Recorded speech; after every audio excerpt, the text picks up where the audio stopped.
Assalamualaikum warahmatullahi wabarakatuh. Perkenalkan, nama saya Fahri Ramadan Bikyoli, kelas 5T4 dengan NIM 23024108, Politeknik Negeri Manado, program studi D4 Informatika.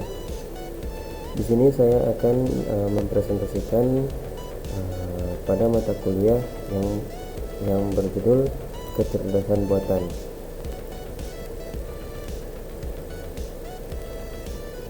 Pada judul lebih tepatnya, pada presentasi kali ini saya akan menjelaskan Decision Support System atau DSS. Apa itu DSS? Decision Support System atau DSS adalah sistem berbasis komputer untuk membantu manajer dalam pengambilan keputusan. Tujuannya mendukung, bukan menggantikan pengambil keputusan, menggabungkan data, model analisis, dan pengalaman manusia. Hasilnya, keputusan lebih cepat, akurat, dan efektif. Contoh, sistem rekomendasi produk, analisis resiko kredit di bank. Selanjutnya, faktor-faktor yang mempengaruhi keputusan.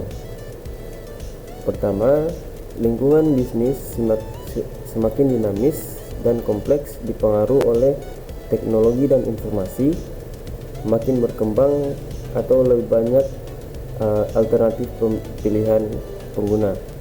Kedua, kompetisi makin ketat, kesalahan keputusan bisa sangat mahal.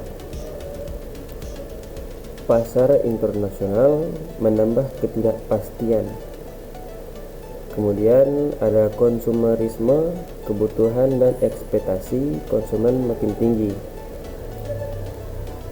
Adapun intervensi pemerintah, aturan dan regulasi semakin ketat, stabilitas politik menurun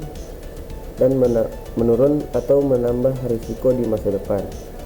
Kesimpulan, manajer dituntut lebih adaptif, cerdas, dan mampu menggunakan alat bantu modern seperti DSS. Proses pengambilan keputusan mempunyai 3 tahap utama, yaitu intelligence dengan beberapa contohnya, yaitu mengidentifikasi masalah atau peluang. Kedua, mengumpulkan data dan informasi. Tahap berikutnya ada desain. Desain membuat alternatif solusi.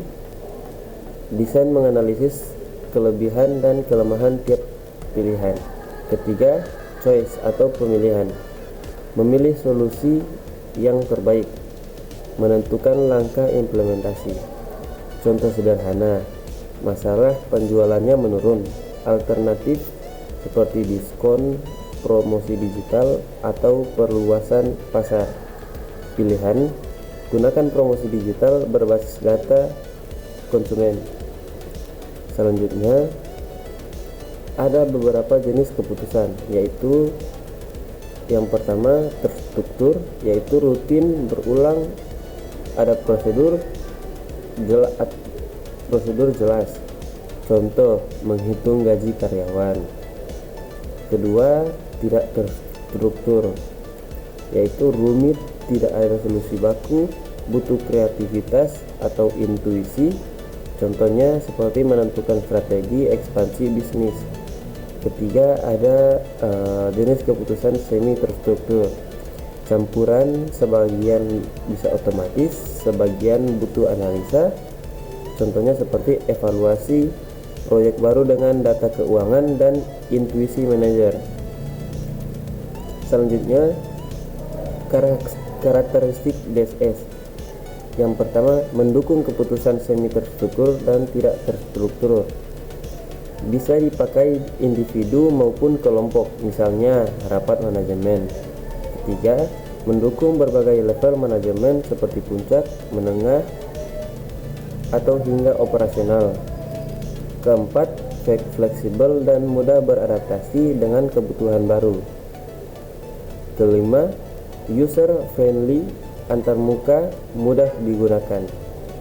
Keenam, fokus pada efektivitas keputusan lebih baik dan tepat.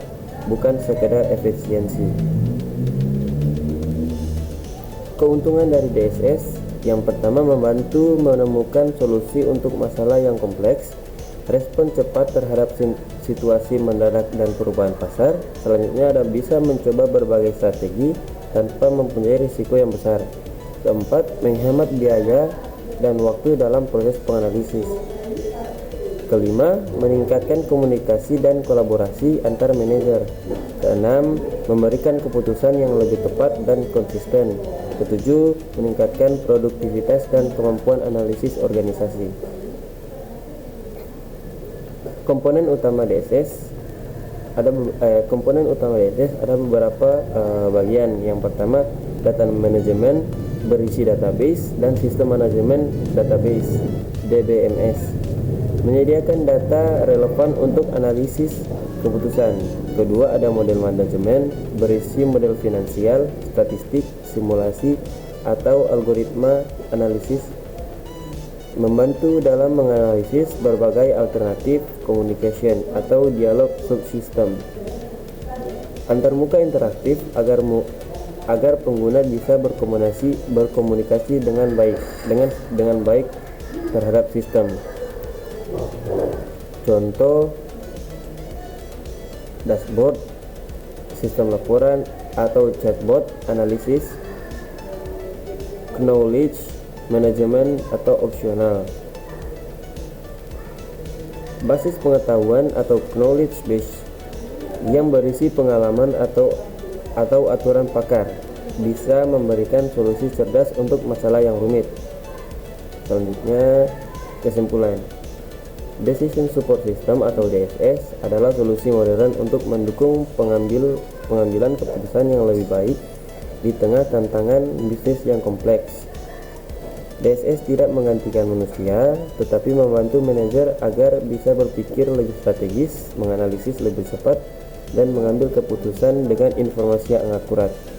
Dengan kemampuan mengolah data, membandingkan alternatif, dan memvisualisasikan hasil, DSS menjadi alat bantu yang penting bagi organisasi yang ingin tetap kompetitif di era digital. Mengadopsi DSS bukan lagi pilihan, melainkan kebutuhan bagi perusahaan yang ingin bertahan dan berkembang di masa depan. Sekian, terima kasih presentasi tentang Decision Support System atau DSS. Lebih dan kurangnya saya mohon maaf. Wabillahi taufiq wal hidayah. Wassalamualaikum warahmatullahi wabarakatuh.